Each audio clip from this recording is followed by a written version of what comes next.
Assalamualaikum warahmatullahi wabarakatuh. Perkenalkan, nama saya Utaginda Mustika dengan NIM 22002040 dari seksi 202210020002.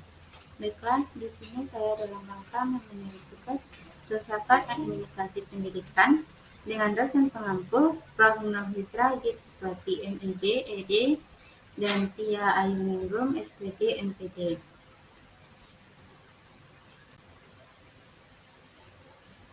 Pengertian teori, riset, dan praktik. Teori adalah serangkaian bagian atau variabel, definisi, dan dalil yang saling berhubungan yang menghadirkan sebuah pandangan sistematis mengenai fenomena dengan menentukan hubungan antar variabel dengan maksud menjelaskan fenomena alamnya. Kata teori memiliki arti yang berbeda-beda pada bidang-bidang pengetahuan yang berbeda-beda pula, tergantung metodologi dan konteks diskusi. Secara umum, teori merupakan analisis hubungan antara fakta yang satu dengan fakta yang lain. Pada sekumpulan fakta-fakta dari ilmu pengetahuan, teori berarti model atau kerangka pikiran yang menjelaskan fenomena alami atau fenomena sosial tertentu. Istilah teoritis dapat digunakan untuk menjelaskan sesuatu yang diramalkan oleh suatu teori, namun belum pernah berpengamatan.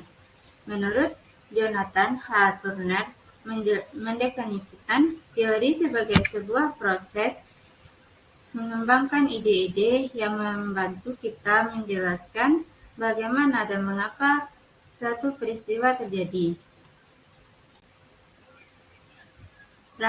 Riset. Penelitian atau riset adalah suatu proses analisis data secara sistematis untuk mencari jawaban atas suatu permasalahan.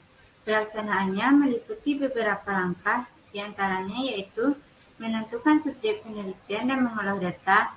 Riset adalah kata serapan dari bahasa Inggris yang berarti penelitian. Dalam hal ini, pelaksanaan riset dilakukan secara metodikal dengan menggunakan kaidah ilmiah untuk mendapatkan temuan atau penyelesaian dari suatu masalah. Secara umum, riset merupakan sebuah proses untuk menginvestigasi masalah, memperluas ilmu pengetahuan, mengeksplorasi teori yang didapat, menemukan dan menginvestigasi masalah hingga mendapatkan solusi terhadap permasalahan yang terjadi. Dalam pengertian lebih spesifik, riset dapat diartikan sebagai sebuah aktivitas untuk menemukan dan memecahkan masalah seperti bagaimana seorang peneliti mampu memperluas teori yang ia miliki. Praktik. Praktik merupakan suatu tindakan yang domain utamanya adalah sikap. Namun, sikap belum otomatis terwujud dalam menjadi suatu tindakan atau behavior. Bagito menyebutkan praktik adalah tindakan yang timbul sebagai akibat dari adanya stimulus. Lebih lanjut, Bagito menjelaskan bahwa tindakan dibagi menjadi dua, yaitu reflektif dan non-reflektif.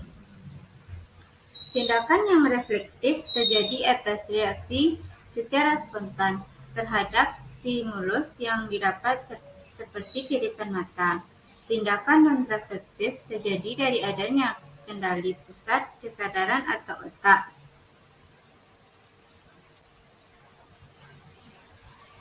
Komponen teori, variabel atau faktor atau konsep. Yang kedua, hubungan antar konsep. Yang ketiga, logika. Yang keempat, batasan atau boundaries assumption. Konsep adalah kata-kata, gagasan atau istilah yang melabeli elemen-elemen penting dalam teori. Konsep nominal adalah konsep yang tidak terlihat seperti demokrasi atau cinta. Konsep real adalah konsep yang terlihat seperti ritual atau jarak spasial. Hubungan real adalah cara di mana sebuah konsep teori digabungkan. Logika, penjelasan mengapa antar konsep memiliki hubungan. Batasan dalam konteks atau situasi, gagasan apa, konsep dan hubungan antar konsep tadi benar terjadi, mencakup dalam konteks apa, siapa, kapan, dan di mana.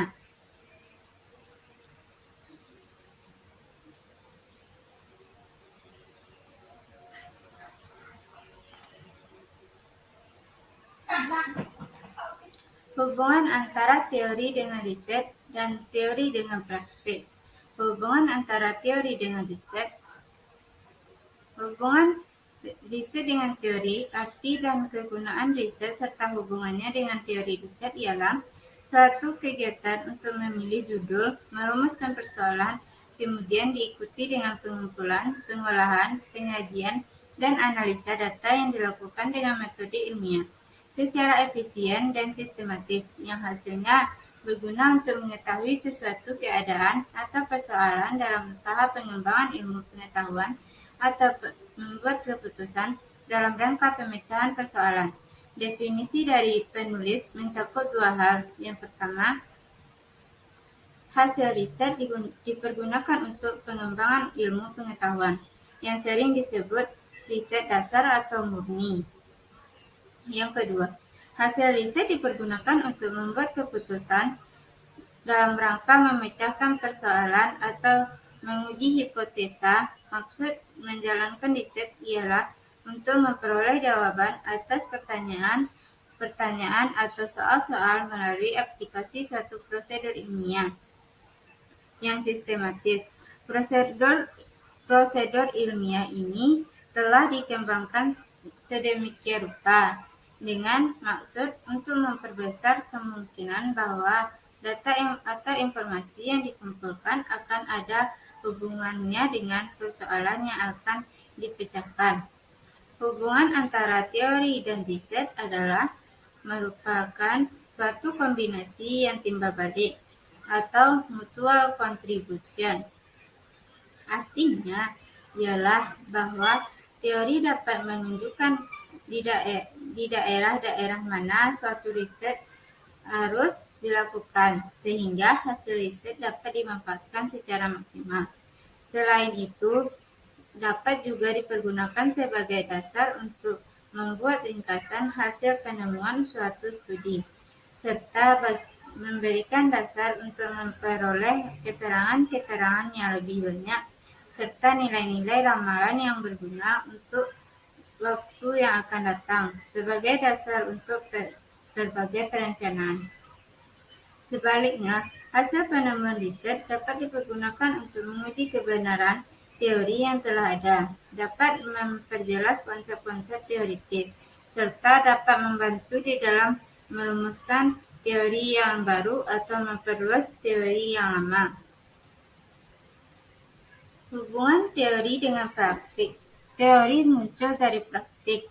Prinsipnya, teori adalah hasil dari praktek. Teori akan diuji terus-menerus karena pengalaman atau praktek kita di lapangan secara langsung. Teori tidak akan pernah tetap, apalagi teori tentang manusia atau masyarakat. Masyarakat dan manusia berubah, jadi teorinya juga akan berubah. Sekian hasil presentasi saya. Saya ucapkan terima kasih. Assalamualaikum warahmatullahi wabarakatuh.